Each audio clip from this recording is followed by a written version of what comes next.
I'd have your attention for one moment. On the seats, there are headsets. Channel 1 is translation into English. Channel 2 is translation into Ukrainian. For all the videographers, we have 3 mults. Floor has no translation. English is from Ukrainian to English, and Ukrainian is the opposite. If you have any questions or you do not feel that you are getting the correct audio, please let us know. Yes?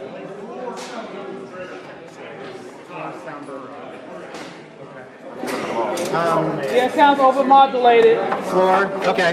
Yeah, you guys sound overdriven. Maybe doubling up. No. The audio sounds overdriven. I understand. 1, 2, 1, 2. He's behind you. He's behind you. Carl, could we have you for a sec? On the floor? Over there to your left. Your audio sounds hot. Mic level? Stand by. Could we have English translation, please? Yes, we can hear you. Can you hear English translation? Yes, thank you very much. in English. Thank you very much. Okay, thank you. Floor is good to go.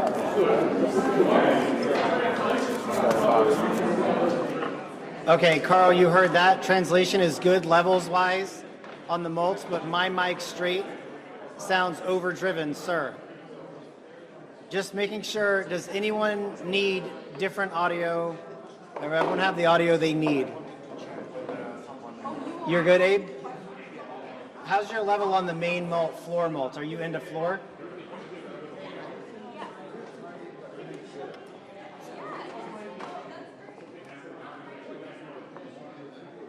Audio check, floor mult. I'm sorry about that. Audio check, floor mult. Whoever is using the floor mult, please check. I am speaking a little bit louder than live. I understand. Thank you, Carl. Thank you. And then anyone who's plugged into English only mult. Abe, Kaylee, anyone in the English only mult? Not much. Anyone plugged into the English only mult? I just want to make sure that you have, can we have English translation, please? Yes, please. Okay, Translating keep going for about a minute. Yes, Okay. 1, 2, 3, check. 1, 2, 3, 4, 5. Translating from Ukrainian into English. Can you hear me? 1, 2, 3, 4, 5. Can you hear me? Thank you. Say again. Thank you. Is anyone listening to Ukrainian translation and you're okay? You're not, you don't need it? Thank you, sir. Everyone on the seats, I just want to make sure that you have what you need. English channel 1, Ukrainian channel 2 on the headsets. Thank you. Just leave it. Yeah, this is pretty nice. Take it a bit. All right, those are all. Oh, perfect.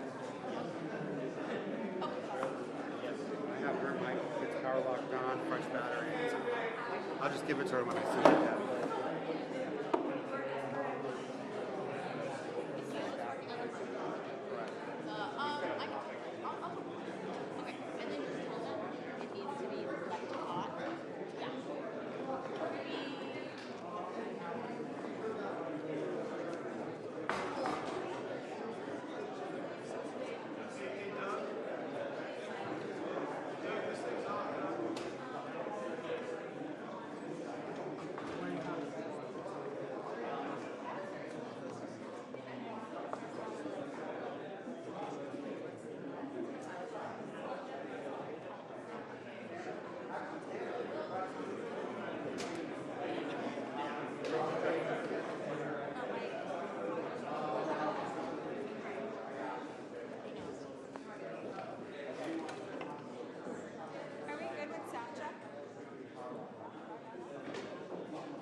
Otherwise,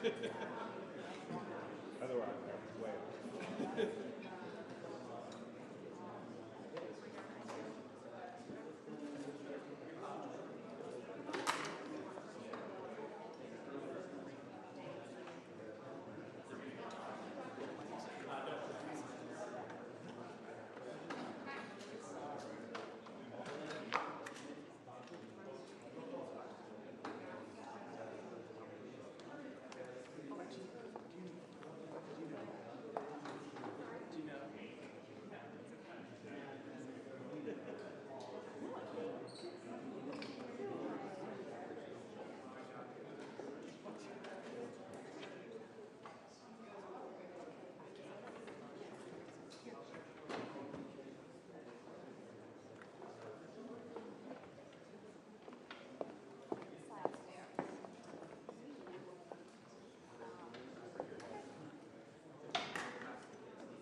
Distinguished guests, please silence your cell phones and take your seats.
Distinguished guests, please silence your cell phones and take your seats. This is your 2-minute warning.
Other senior officials are now in the room, so we should be seeing President Biden and President Zelenski enter the room any moment now. I think White House officials and U.S. officials have made the point that this visit is about so much more than the issue of U.S. funding for Ukraine, which clearly on Capitol Hill right now stands at an impasse.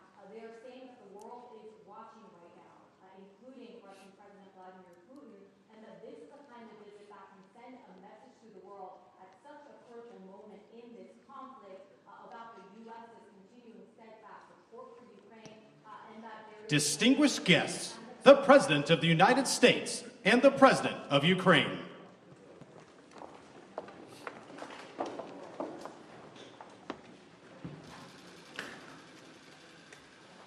Please, have a seat. President Zelensky, it's an honor to welcome you back to the White House. When President Putin launched his brutal total invasion of Ukraine in February of 2022, and Russian tanks rolled over the border toward Kyiv, there were those who thought Ukraine wouldn't survive for a month. So no one should forget that for you to be here today, again today, nearly 2 years later, and for Ukraine to stand strong and free is an enormous victory already. Putin has failed in his effort to subjugate Ukraine.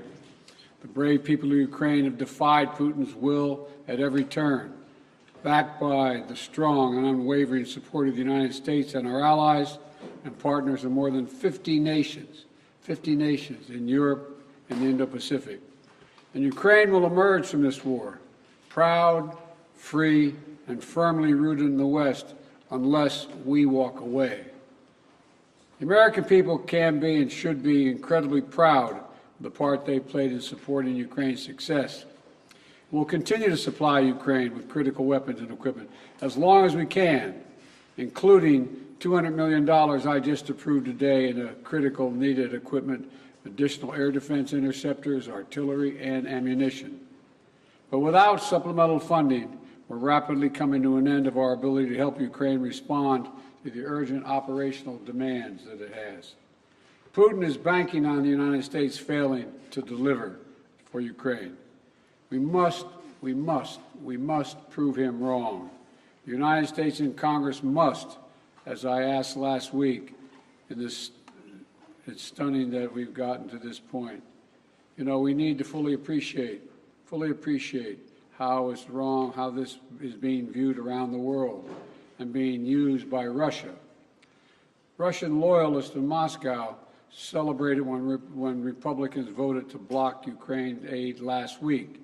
The host of a Kremlin-run show literally said, and I quote, "Well done, Republicans. That's good for us," end of quote. Let me say that again. This host of a Kremlin-run show said, "Well done, Republicans. That's good for us." That's a Russian speaking. If you're being celebrated by Russian propagandists, it might be time to rethink what you're doing.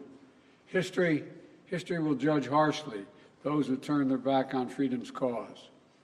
Today, Ukraine's freedom is on the line, but if we don't stop Putin it will endanger the freedom of everyone almost everywhere. Putin will keep going, and would-be aggressors everywhere will be emboldened to try to take what they can by force. Mr. President, I'll not walk away from Ukraine, and neither will the American people. A clear bipartisan majority of people across the United States and in Congress support your country. They understand, as I do, that Ukraine's success and its ability to deter aggression in the future are vital to security for the world at large. And I have repeatedly made clear from our first day in office, we also need Ukraine to make changes to fix the broken immigration system here. We also need Congress to make the changes to fix the broken immigration system here at home. My team is working with Senate Democrats and Republicans to try to find a bipartisan compromise, both in terms of changes in policy and provide the resources we need to secure the border. Compromise is how democracy works, and I'm ready and offered compromise already. Holding Ukraine funding hostage in the attempt to force through an extreme Republican partisan agenda on the border is not how it works. We need real solutions. I also asked Congress for funding for Israel to take on Hamas and confront multiple other threats backed by Iran in the wake of the October 7th assault. National Security Advisor Sullivan will travel to the region this week and meet with the Israeli War Cabinet, as I have met with, to emphasize our commitment to Israel, as well as the need to protect civilian life and ensure more humanitarian assistance flows and reaches into Gaza for Palestinian civilians. Secretary Austin will also travel to the region this week to step up the international efforts to protect the free flow of commerce through the Red Sea. The entire world is watching what we do, so let's show them who we are. America stands for freedom today, tomorrow, and always. America stands against tyranny and against oppression. And America stands with the people of Ukraine. Thank you again for being here today, Mr. President, and thank you for everything Ukraine is doing to hold the line for liberty in the world. The floor is yours, Mr. President. Thank you so much. Thank you very much, Mr. President, dear journalists. I'm glad to be here and personally thank you and tell you how Ukraine values what we've achieved together, defending life and freedom. In Ukraine, we are fighting for our country and freedom, and also in Europe, we say for our freedom and yours. And this motto resonates not only in our country, not only in our hearts, not only in Ukraine, but also in Poland and Baltic states, Moldova and others. When freedom is strong in one country, it is strong everywhere. When it burns in one soul, it presents its merits to others. Ukrainians have twice led revolutions this century, defending freedom.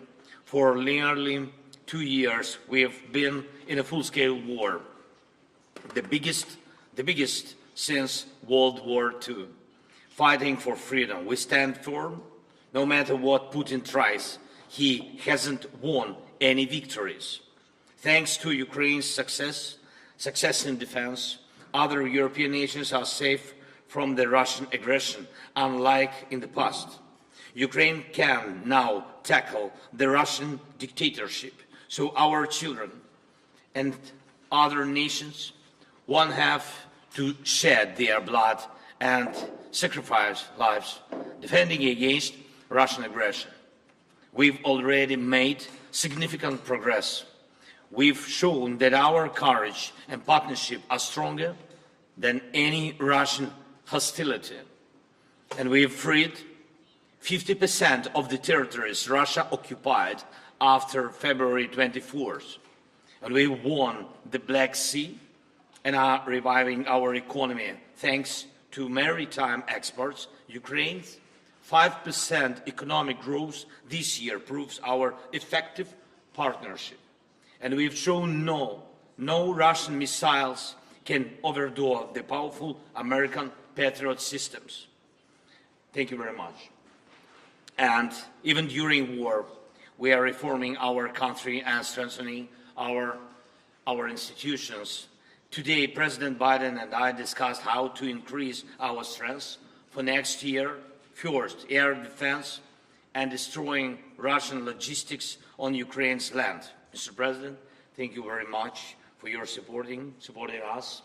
And in these areas, like our victory in the Black Sea, we aim to win the air battle, crushing Russian air dominance. This will intensify our ground advantages in 2024 with our control of the skies. Who controls the skies controls the war's duration. And today I would like to thank, of course, for yet another significant defense package with our defenders value very much. Second, yesterday I met with American defense company leaders. They advised us on how to make our defense industries work faster and more effectively. Thank you, President Biden, for this important initiative we started with you. Together, Ukraine and America can strengthen democracy's arsenal. And this is vital for other free nations and the US as it involves your companies, technologies, and technology advancement and job creation. And it is important to know that 2/3 of American support for Ukraine remains and works in the United States. Third, I informed Mr. President that Ukraine has fulfilled all the recommendations of the European Commission regarding the preparation for a decision to start negotiations on Ukraine's accession to the EU. And we constantly communicate with European leaders about our joint steps, sanctions, and political efforts to pressure Russia. American leadership is crucial, is keeping this unity together, a unity that serves the entire free world. And I thank America for new sanctions. And today we discussed Putin's further isolation and making him pay for his aggression. It's very important that by the end of this year we can send a very strong signal of our unity to the aggressor and the unity of Ukraine, America, Europe, the entire free world. Everything we talked about today will help us in the year 2024. Today's discussions in the White House and in Congress across both parties and both chambers with a speaker were very productive, and I thank you for the bipartisan support. As we approach Christmas, on behalf of all our Ukrainian families separated by war and all sons and daughters on the front, Ukraine's greatest wish is to near this war's victorious end. No one but Putin wants a prolonged war. We dream of a Christmas in a peacetime, of course, and we are working to turn our battlefield success into peace. And we are heading there together with you, and thanks, of course, to your support. Thank you very much, Mr. President. Thank you, America. Slava Ukraini. Thank you. Look, we're going to alternate asking questions. We're going to ask a total of, each ask 2 questions, and I will ask the first question. I will recognize the first question asker. I'll ask a question, Joel, too. But Danny Kemp.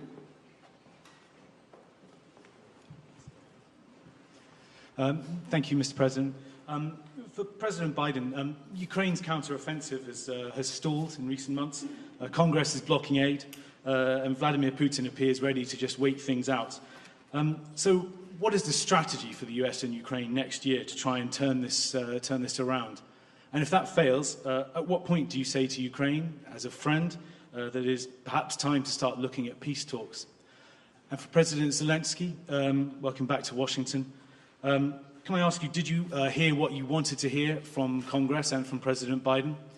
Or are you indeed more worried than when you got here? Thank you very much. Well, let me answer the question first. Let's put this in perspective. Remember how far Ukraine has come. Russia's failed thus far in trying to erase Ukraine from the map and subsume it into Russia.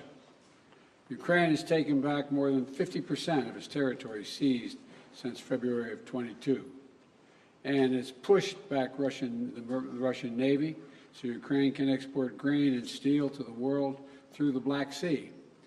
And thanks to the incredible courage of the Ukrainian people and the bipartisan support from our Congress, but it's not just American support. There are more than 50 countries helping Ukraine with military, economic, and humanitarian assistance. 50. The burden sharing, the U.S. has put up $75 billion, and our allies and partners have put up $100 billion. And more than 90% of our security assistance to Ukraine is being spent in the United States to provide weapons for Ukraine and replenish our stockpiles and build our industrial base. We need to ensure Putin continues to fail in Ukraine and Ukraine to succeed. And the best way for that to do that is to pass the supplemental.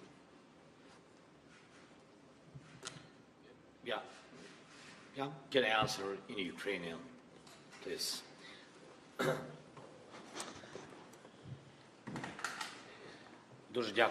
Thank you.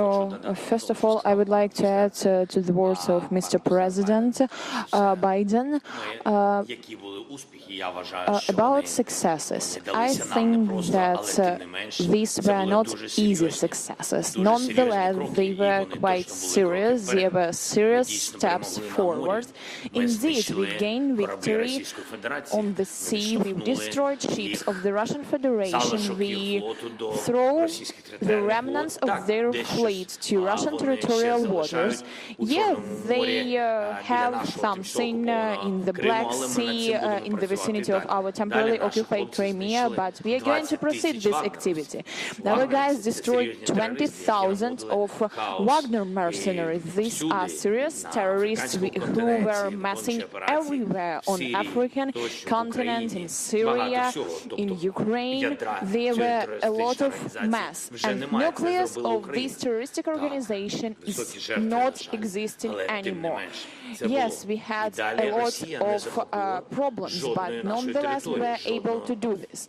Moreover, Russia were not able to seize any part of our territory, any village, any town. I'm not talking about large cities, and we are going to proceed with this. It is good without saying that we have objective, we have clear plan, but if you allow me, I am not able to tell you in public on the details of 2024 operations. If I heard what I want, I heard a lot. Surely I told what I wanted to. I feel and experience the support from President Biden administration, from senators. Сигнали були, вони були більш ніж позитивні, але ми знаємо, що є слова, а є конкретний результат. Ми будемо count on the great result. Therefore, we will count on particular result. Thank you. Your turn to ask a question. Sorry. Телеканал Інтер, будь ласка. Inter, please. Oh, thank you for taking my question. Dmitry Anopchenko, Ukrainian television US correspondent. Many Republican voices doubt the ability of Ukraine to win the war. Senator once recently even told that Ukraine need to cede some territories to stop fighting. Pane Volodymyr, to be very honest, have you even considered such a step to cede the territories to stop fighting? And Mr. Biden, could you please clarify the policy of your administration, the strategy of your administration on Ukraine? Is it about helping the country to defend itself or to win the war? Because it's obviously such a difference. I will begin. Okay. Ваше запитання до мене, чи готові ми віддати території, я так розумію? Your question is, if we are ready to give up our territories? Слухайте, Питання не тільки в наших словах чи в думках. Питання в тому, на що ми готові, на що ні. Як може Україна просто віддати свої території? Тобто це абсолютно божевілля. Якщо чесно, ми дуже часто згадуємо Бога, це точно не по-християнськи. Там живуть наші люди, там живуть сім'ї, там діти. І все це частина суспільства українського. Але ми говоримо про живих людей.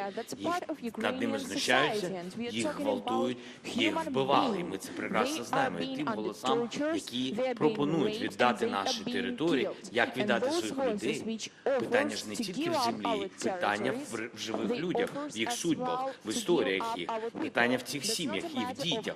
Віддати територію, віддати дітей. Ну нехай ті голоси. Я не знаю, хто про це говорить. У мене до них одне питання, чи готові вони віддати своїх дітей в руки терористам? Думаю, що ні.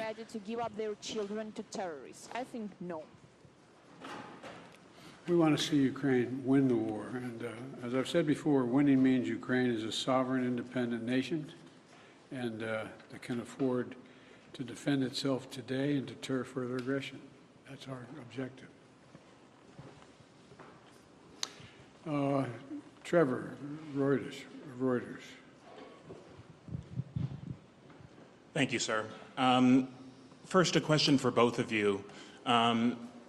Given the Republican skepticism of the Ukraine effort, do you worry that a second term for President Trump would be the end of an independent Ukraine? That's for both of you. And then for you, President Biden, just an update, if you could, on the situation in Gaza, on the reports that Israel has begun flooding Hamas tunnels, and just the offensive in southern Gaza generally. How long do you think that operation should last?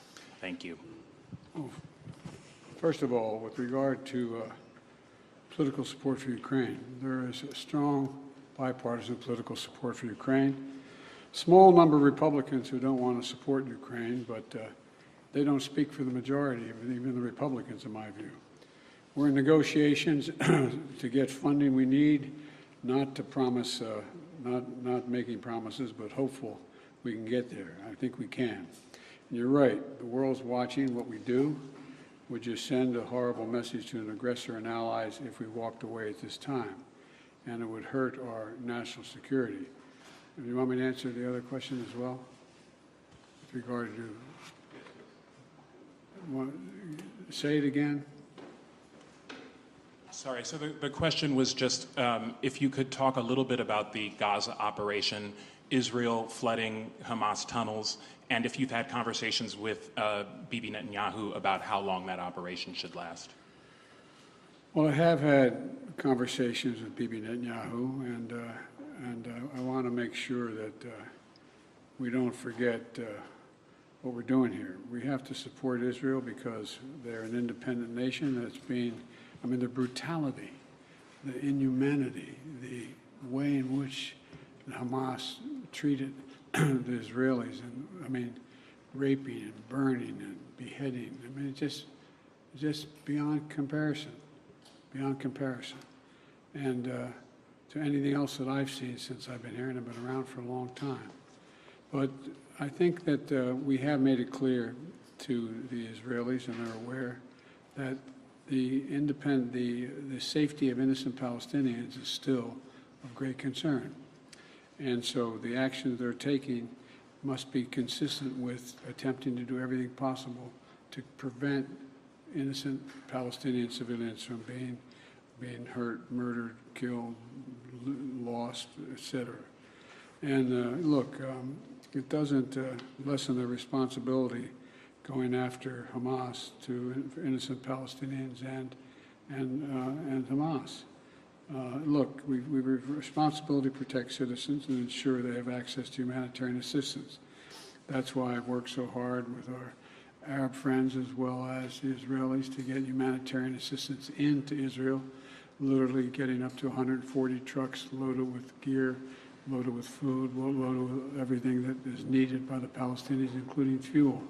So, you know, Israel has stated its intent to fulfill these responsibilities. It's very difficult. With regard to the flooding of the tunnels, I'm not, well, there is assertions being made that they're quite sure there are no hostages in any of these tunnels, but I don't know that for a fact. I do know that, though, every civilian death is an absolute tragedy, and Israel stated its intent, as I said, to match its words with its intent with actions. That's what I was talking about today.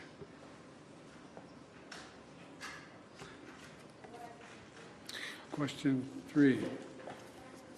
I guess I asked that. No, I just asked that. It's your turn.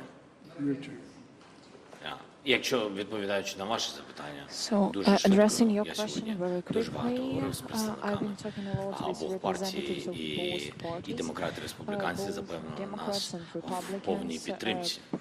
Вже ж подивимось, але до цього ми завжди вірили у підтримку нашого стратегічного партнера Сполучених Штатів і будемо вважати, що так воно все і продовжиться.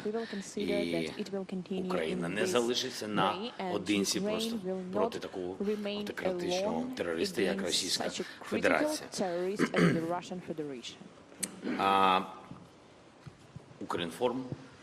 Так, будь ласка. Thank you so much. My name is Yaroslav Dovopol, Ukrinform News Agency, Ukraine. Next summer, the United States will host an anniversary NATO summit in Washington, D.C., which raises a lot of hope, especially for Ukraine. President Zelensky, what does the Ukrainian side expect from this summit? And do you hope to hear direct invitation for Ukraine to join the alliance? And President Biden, under what conditions is the United States ready to support the initiative of inviting Ukraine to be member of NATO? Thank you.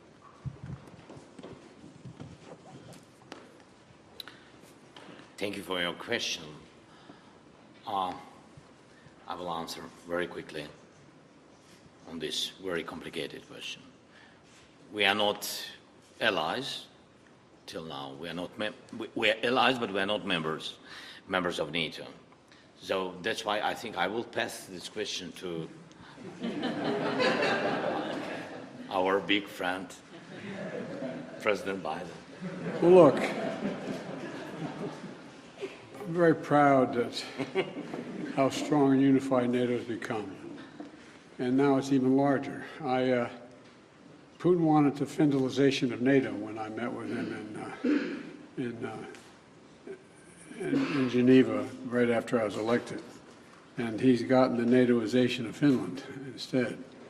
And NATO will be in Ukraine's future, no question about that. But as we said in Vilnius, Ukraine will become a member of NATO when all allies agree and conditions are met. Right now, we have to make sure they win the war. And, we launched a joint declaration of support alongside President Zelensky and the G7 leaders in Vilnius, outlining a long-term commitment to supporting Ukraine's defense needs. We also hosted a defense industry conference last week here in D.C. to get that critical work done. So it's a step at a time. Thank you all very, very much. This concludes thank you, everybody. Thank you, everyone. This concludes the press conference. Thanks, everybody. Thanks, everybody. Distinguished guests, please remain in your seats while the principals depart.